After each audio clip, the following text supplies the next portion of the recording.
come in private jets. Big money. Woo! Go pay una say they give me this car. You don't come go do anybody there. An influencer and celebrity, Hushpuppi had it all. He toured around the world in a Ferrari, sported luxury watches, wore expensive outfits, and had over 2 million followers who adored him online. So it's no surprise that he was the self-acclaimed billionaire Gucci master. He had a love for luxury that most people had never seen before, and most importantly, he loved to show it off 365 days a year. However, beneath the charade of a real estate mogul, Hushpuppi was involved in something darker. Something that would eventually earn him a place in a federal American prison. It's not sufficient to just discuss Hushpuppi's downfall without actually knowing the man himself. So, let's go back to the beginning.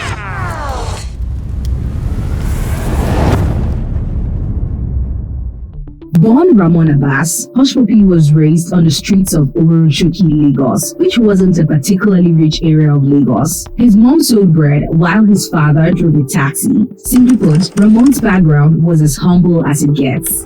Despite being from a poor neighborhood, he always had an eye for the more glamorous things of life. Living within miles of Lagos Island was a huge contributor to that because while Oworonshoki wasn't a particularly rich area, it was situated close to the island.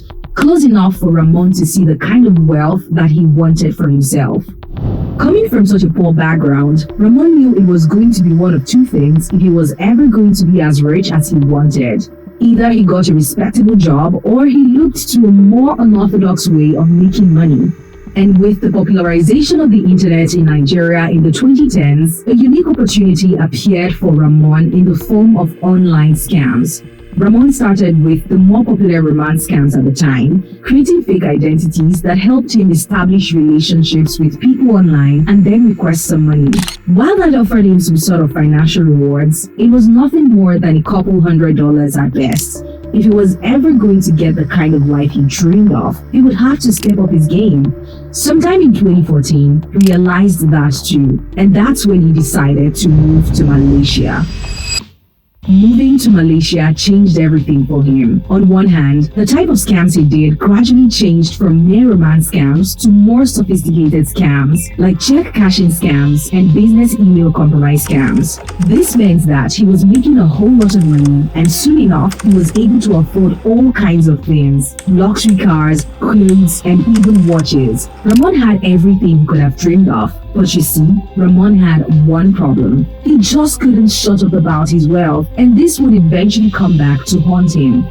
In the meantime, Ramon was making a lot of money with his business email scams, and you're probably wondering how. You see, unlike regular scams, business email compromise targeted large companies, therefore typically involved a lot of money. The idea with this type of scam was simple: gain access to the email of some big company or a high-ranking employee in that company. And from there, the magic happened. All that's left is to wait for the next big payment, and then the scammers will route such money to a different account, usually one they control.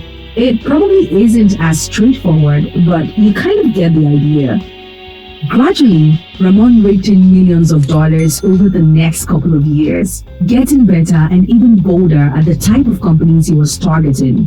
But you know what else he got better at? His online presence. Unlike many other people in his line of work, Ramon wasn't chill about how much he was making.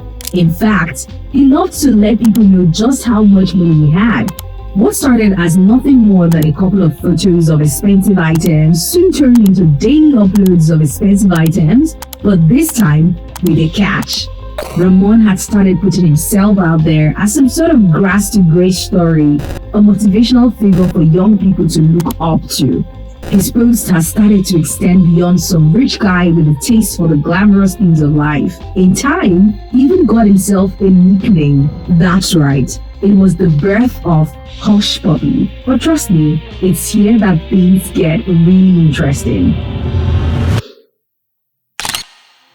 Naturally, when you have someone who makes money the way Hushpuppi did, they tend to live quite under the radar. But Hushpuppi wasn't worried about any radar. He wanted to be known, to be seen, to hold some kind of influence in the real world. His post, which seemed to be nothing more than a rich guy with an obsession, achieved the aim he wanted. It got people talking about him. Everyone started to go, "Who's this guy? What's his deal? How does he make so much money?" Between his 2 million naira shoe purchases and his 15 million naira vintage bag acquisition, Hushpuppi let the entire world know there was a baller in town, particularly in Nigeria. And by March 2017, he made his first big play in Nigeria involving music artist Davido. It all started with Hushpuppi spending 11.5 million naira in Quilox in one night, followed by an early morning rant on Instagram the next day with the hashtag Baba Olowo himself.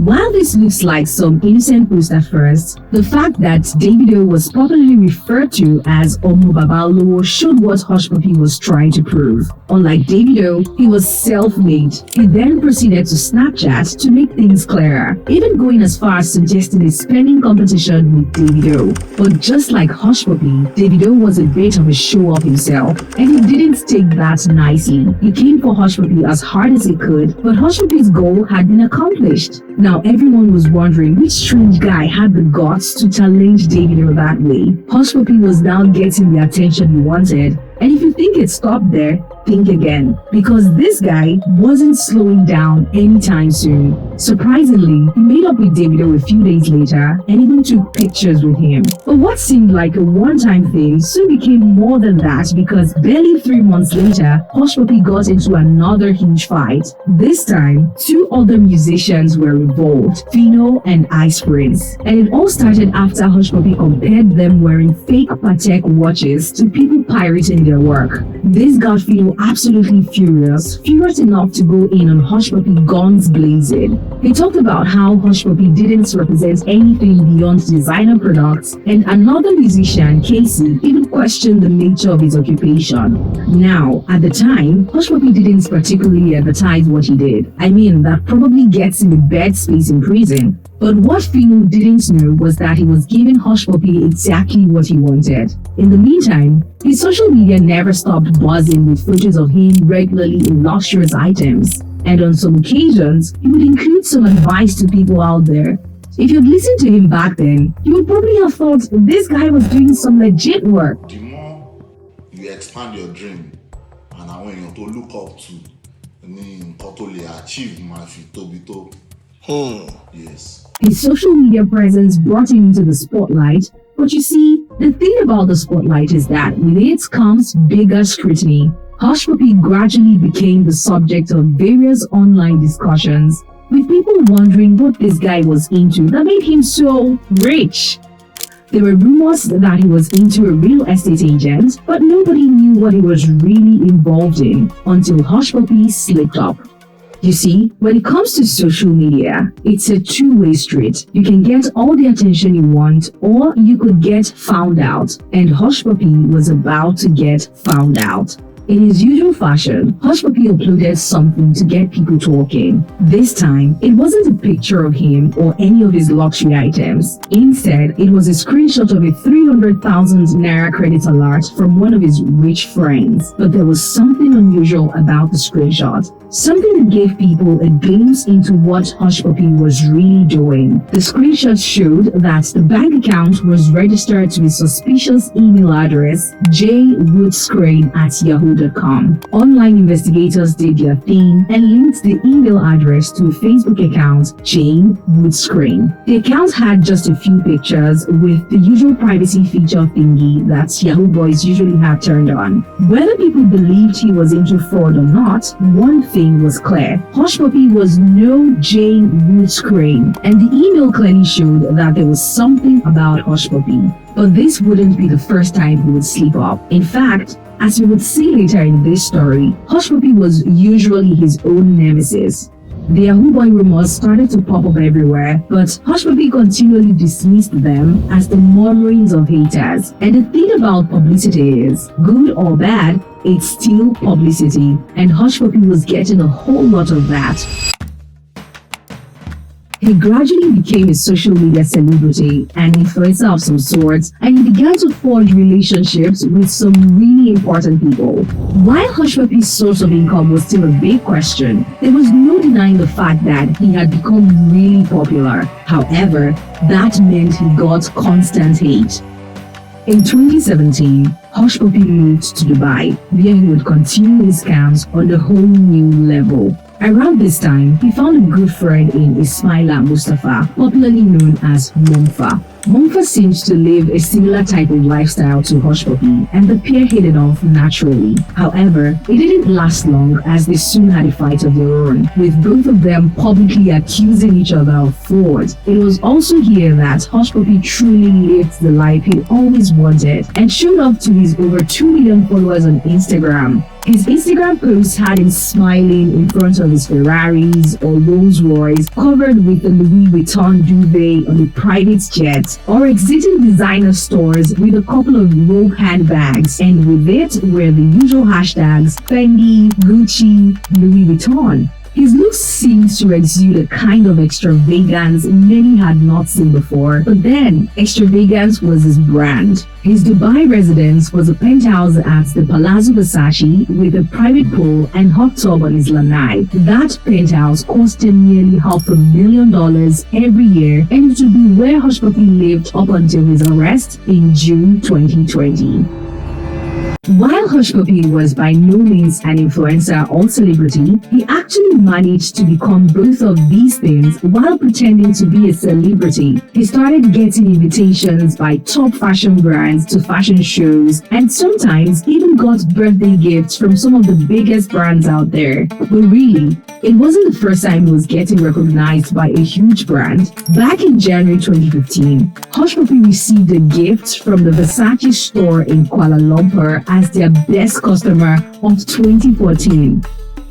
But while Hushpuppi was living the kind of life he wanted, showing off his wealth every day, his posts were starting to attract attention. And not the type he wanted. Law enforcement were starting to take a look at him with a more keen eye. Two agencies that took a particularly keen interest in Hushpuppi were Interpol and the FBI. He popped up on the FBI's radar after one of his associates was apprehended in connection with a fraud operation on October 15, 2019. The operation involved one of Abbas' US bank accounts receiving a wire transfer of $922,857.56. Money that was meant to be a payment by a New York law firm to one of its clients, intercepted by Hushpuppi and his cohorts. This was a typical business email compromise scam in play. Since it usually involved huge sums of money, Hushpuppi typically enlisted the services of certain people to help move the money around, making it harder for law enforcement to keep track. One of such people was a Canadian-American, Caleb Alaumari, to whom Hushpuppi sent a third of the money received on October 15. But before Alaumari could get the money to Hushpuppi through their usual channels, he was arrested 2 days later by the FBI. Over the course of the investigation into Alaumari, the FBI uncovered a large ring of fraudsters with Hushpuppi at the center of it, pulling the strings. They pulled off several business email compromise scams that typically involved the hacking of a company or an individual's email through social engineering tactics like phishing or just good old password guessing. Once they're in, they begin to monitor the email for any payments or invoices. When they discover an invoice, that's when the real magic begins. Usually, it involves changing the payment details on an invoice to their own details, either by sending updated account details through the recipient's email address or using an email address that looks similar to the recipient's own. BEC scams were usually large scale and as such involved a network of loosely connected players. First, we have the hackers, who are experts at getting into various emails, then the money mules, who are often people with no knowledge of the scam, mostly magas tricked into opening accounts through romance scams. Then the loaders or money launderers, who control accounts that are used to move large sums of money around the world. As was usually the case, many of these transactions were in the millions of dollars. While it may seem almost unbelievable that someone in the corporate office would send such huge amounts of money without confirmation, it happened countless times. With a huge increase in income, Hushpuppi showed off even more. He bought cars, clothes, and even watches, particularly his $230,000 Richard Mille watch, and his posts seemed to shift to more motivational quotes. Basically, what Hushpuppi was trying to do was to paint himself as some sort of self-made man, and then use that to motivate young people that they could be like him if only they worked hard. Surprisingly, most people actually believed him, and it wasn't just poor people. Even some already established wealthy individuals were starting to actually rate him. He began to associate himself more with people of influence, including pop stars like Davido and Wizkid, politicians like Dino Melaye, and even top football players like Chelsea's Tammy Abraham. He had it all: money, fame, influence. But the one thing we didn't know was that law enforcement agents had started watching his every move. As the investigation into Al-Mari continued, the FBI began to dig up any information on Hushpuppi, and Hushpuppi's social media posts made their work a lot easier. One of such posts was a photo of his birthday cake, a gift from Fendi, in his typical "look at all this stuff I bought" pose on October 12, 2018. That post was soon uncovered by investigators who used it to find out his date of birth to track him to a visa application. From there, they were able to understand what Hushpuppi did for a living. But before they could bring him in, they had to watch him for a while until they had something concrete. As they watched and waited, the FBI discovered many business email compromise scams, including one in January 2019 that involved millions of dollars from a Maltese bank. Hushpuppi and Al-Mari had planned to make use of several accounts to launder about $20 million from the bank into private accounts controlled by the two of them. The plan involved them posing as stock regulators to allow them gain access to the bank's secure payment system and then send huge amounts of money to the planned accounts. What's interesting in this entire scheme is that both men didn't seem to care about being discreet, as they communicated with their personal Snapchat accounts. In April of the same year, Al-Mari informed Hushpuppi of a big sum of money coming in, $300 million from an unnamed Premier League club. The plan, which involved the use of a Mexican bank account, was soon scrapped after Al-Mari discovered that the UK banks wouldn't pay into the accounts in Mexico. Seeing the arrest of Al-Mari by the FBI and the subsequent arrest of Mufa a few weeks later, it was common sense for Hushpuppi to disappear, go off the grid, or at least reduce his social media activity, knowing he was next. However, he had other ideas, simply choosing to change his Instagram bio from billionaire Gucci master to real estate mogul. But the FBI weren't buying that. They continued to look into him, carefully observing his everyday movements and gathering incriminating evidence against him. For Hushpuppi, it was business as usual. He kept posting his usual content while the world dealt with the pandemic. Unknown to him, an invisible enemy was watching and gradually closing in on him. The FBI, with the help of Dubai authorities, kept Hushpuppi under close surveillance, and it was only a matter of time before they got to him. Shortly after midnight on Monday, June 8, 2020, Hushpuppi was woken from his sleep by a loud noise at the front door, and within seconds, a huge number of armed men were in the apartment. What initially seemed like Hushpuppi was being robbed soon turned out to be the Dubai police SWAT team who were there to arrest him and 11 others in a series of simultaneous raids dubbed Operation Fox Hunt 2. The police confiscated 47 smartphones, 21 laptops, around $7 million worth of luxury cars, $40 million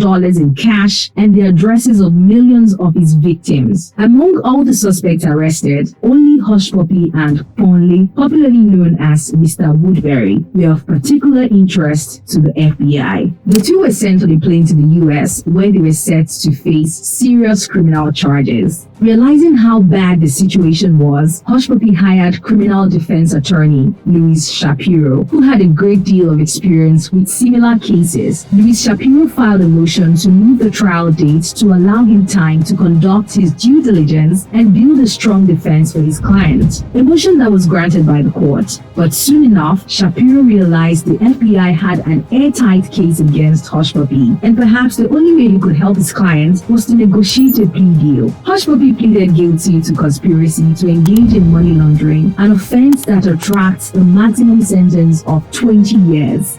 A Nigerian Instagram influencer who posted pictures of his lavish lifestyle could spend the next 20 years in a prison cell. Ramon Abbas, aka Hushpuppi, has pleaded guilty to money laundering in a US federal court. The plea deal involved a clause that stated that Hushpuppi would be required to return all the money he had gotten through illicit means to the real owners. With Hushpuppi accepting the plea deal, his trial began on July 7, 2021. The prosecution detailed Ramon Abbas' role in defrauding so many people between January 2019 and June 2020, including the defrauding of a Qatari businessman of about $180,000. According to the prosecution, Abbas was involved in a large crime syndicate that was responsible for laundering millions of dollars. The syndicate included suspended Deputy Commissioner of Police Abba Kyari and 5 other co-conspirators. Because he had already taken a plea deal, Hushpuppi didn't mount much of a defense in court, with most of his defense being centered around how he was a good partner and father to his 3 kids. That's right, Hushpuppi had children, 3 of them in fact, and for different women, but he had always supported his children as much as he could, even though they weren't living with him, a point that his lawyer made sure to bring up in the proceedings. His sentencing was set for November 7, 2022, but before that, a team of US attorneys led by Stephanie Christensen tried to screw him by recommending the court sentence him to 135 months in prison. His lawyer quickly moved to his defense, citing the plea deal Hushpuppi agreed to and his cooperation with law enforcement since his arrest. Then came the verdict. The United States court has sentenced Hushpuppi to 11 years imprisonment, but he will spend 9 years in prison because he had spent 2 years already in a US prison following his arrest in Dubai in June 2020. Hushpuppi was sentenced to 11 years at the Federal Correctional Center FCI Fort Dix in New Jersey and decided to make payments of about $1.7 million to 2 of his victims. It was an unbelievable downfall for a man that was once the billionaire Gucci master. And although there are debates as to whether he got what he deserved, one thing remains clear. Hushpuppi wasn't just an ordinary scammer, he was the world's flashiest scammer, with the kind of flashiness that gets you on the radar of law enforcement agencies. Perhaps if he had just hushed, he would still be living large today, far away from a prison cell.